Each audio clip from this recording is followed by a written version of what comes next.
do these people have in common? Each of them could have been a victim of human trafficking in Russia. Men and women of all ages can be transported into, out of, or throughout the country for sex trafficking or labor trafficking. How did all this begin? In 1991, the Soviet Union fell apart. The economic system then collapsed and led to rampant unemployment. Domestic abuse and the rise of global interconnectedness also facilitated human trafficking.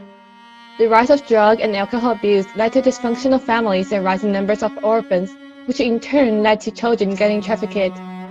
The corruption of the Russian government officials was even a bigger problem.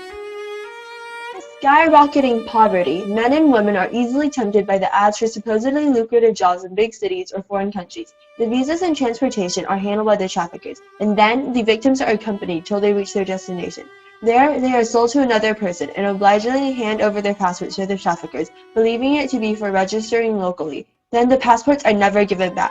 The women are taken to brothels and told that they have to work as prostitutes, while men are taken to fisheries, construction sites, and fields to work without pay.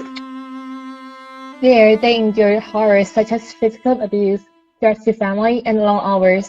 The ones that do escape can be jailed for being illegal immigrants. Human trafficking can affect individuals physically and psychologically. When they experience fear and desperation, some of them become drug addicted and even suicide. Women are likely to get sexually transmitted disease through sex trafficking. When they finally escape back to their home, they are not treated normally. Being trafficked leads to social stigma and often destroys individuals' self-image. Non-governmental organizations and women's rights groups have had a degree of success with some of the methods mentioned, such as Aid for Trafficking Returnees. Sylvia, a Moldovan girl trafficked to Russia, found refuge in a shelter founded jointly by the United Nations Population Fund and the International Organization on Migration. There, she was provided psychological counseling, STD treatment, and job skills to improve her future. The Angel Coalition, the only non-governmental organization in Russia whose only purpose is to combat human trafficking, has done similar things and has produced a documentary called Inhuman Trafficking, depicting the horrors of human trafficking in Russia. We, as Clement students, help to stop human trafficking. By selling t-shirts, we can raise awareness and funds for the cause of human trafficking at the same time.